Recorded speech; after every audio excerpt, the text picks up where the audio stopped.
حضرت عیسیٰ علیہ السلام کے 600 برس بعد جب یورپ انتہائی تاریکی میں ڈوبا ہوا تھا اور تمام قدیم تہذیبیں دم توڑ رہی تھیں، مکے میں محمد رسول اللہ کی ولادت ہوئی۔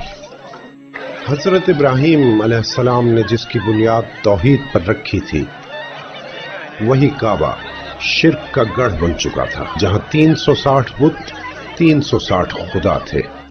وَلِرَبِّكَ فَاصْبِرْ، ہائے ہائے، یہ ہے بات، اپنے رب کے لیے صبر پھر اختیار کیجیے۔ یعنی آپ کو بتایا جا رہا ہے کہ اب یہ معاملہ کوئی اتنا آسان نہیں ہونے والا۔ آپ ذرا دیکھیں، جب یہ آیات نازل ہو رہی ہیں، انہوں نے زیادہ سے زیادہ کیا سوچا ہوگا میرے ساتھ کیا کر لیں گے؟ شہر بدر کر دینا، قتل کے فتوے جاری کر دینا، یہ تو نبی علیہ السلام نے سوچا بھی نہیں تھا کبھی۔ قرآن پاک میں مضمون کئی جگہ ہے کہ ہم نے تمام نبیوں کے مخالفین جن و انس میں سے اٹھائے ہیں۔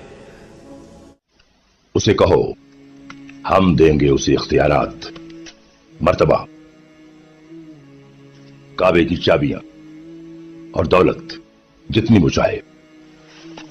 اس نے مجھ سے کہا اگر وہ میرے دائیں ہاتھ پر سورج رکھ دیں اور بائیں ہاتھ پر چاند، تب بھی اس فرض سے پیچھے نہیں ہٹوں گا جو اللہ نے مجھے سونپا۔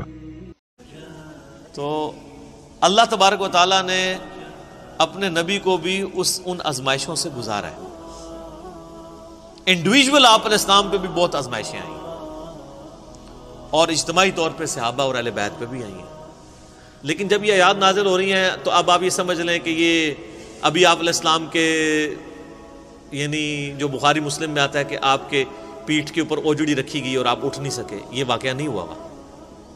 آپ کے گلے کے اندر صحیح بخاری مسلم میں آتا ہے کہ وہ ڈالا گیا کپڑا اور اتنی زور سے دبایا گیا کہ قریب تھا کہ آنکھیں ابل آتی۔ یہ واقعہ نہیں ہوا۔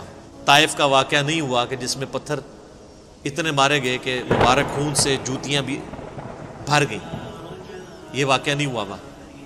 پھر قتل کے فتوے کے رات کے وقت سیدنا ابوبکر کو ساتھ لے کے اور مولا علی کو اپنے بستر پہ لٹا کے آپ علیہ السلام ہجرت کے لیے نکل گئے، یہ واقعہ بھی نہیں ابھی ہوا۔ وہ یہاں نہیں ہو سکتا، جالا کہیں سے ٹوٹا ہوا نہیں ہے۔ کبوتروں نے تو گھونسلہ بھی بنا رکھا ہے۔ ہم نے پیچھا کرنے میں غلطی کی، ہمیں شمال کی طرف جانا چاہیے تھا۔ تو پھر چلیں، ابھی وقت ہے کہ ہم انہیں پکڑ سکیں۔ اور سر پر مدینے میں تو لائف ہی پوری ڈائنامک، جاتے ہی یہودی متھے مارے لگ گئے، جا کے منافقین، اوپر سے کلمہ پڑھ لیا، پیچھے سے وہ یعنی جڑیں کاٹتے رہے۔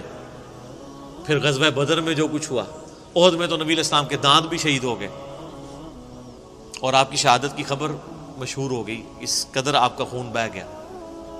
خندق کے وہ موقع کے اوپر آپ علیہ السلام کو سخت سردیوں کی راتوں میں کس طریقے سے ایون صحابہ کہتے ہیں ٹوائلٹ جانا ہمارے لیے مشکل ہو جاتا تھا، سامنے سے تیر آ کے لگ جاتا تھا۔ اس کے بعد پھر صلح حدیبیہ والی جو مشقت کاٹنی پڑی، اتنا پیدل سفر کر کے، پھر ایک پیس ٹریٹی کر کے واپس جانا پڑ گیا، عمرہ بھی نہیں کیا۔ اور پھر پیرلل میں جناب وہ رومن امپائر نے نبی علیہ السلام کا سفیر قتل کر دیا، آپ نے غزوہ موتا کے لیے جو ہے وہ وہاں بھی مہم روانہ کر دی زید ابن حارثہ کی سرکردگی میں،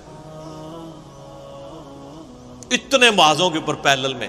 اور پھر اس کے بعد غزوہ موتا کے بعد پھر وہ غزوہ تبوک کے لیے آپ علیہ السلام خود، جسے وہ جیش العسرہ کہا جاتا ہے، تنگی والا جو مارکا، تو اور آخری وقت بھی آپ کیا فرما رہے ہیں، آخری جو آپ آگے خطبہ دے رہے ہیں بخاری مسلم میں، وہ لشکر اسامہ بھیج رہے ہیں۔ اتنی مشکل لائف شروع سے لے کے اینڈ تک، اور یہ تو باہر کی لائف ہے، جو اندر آپ کو تکلیفیں اٹھانی پڑ رہی ہیں۔ بیویاں کہہ رہی ہیں کہ جی اس طرح ہمارا گزارا نہیں ہوگا، پھر قرآن نازل ہو رہا ہے کہ نہیں اسی طرح گزارا کرو۔ تو کئی معاذوں کے اوپر، اب یہ سارے معاذ اگر آپ کے ذہن میں ہو نا، تو پھر آپ یہ آیت پڑھیں والی ربی کا فصبر، اے نبی علیہ السلام آپ نے اللہ کے لیے صبر کرنا ہے، ابھی تو بڑے بڑے مراحل آنے ہیں۔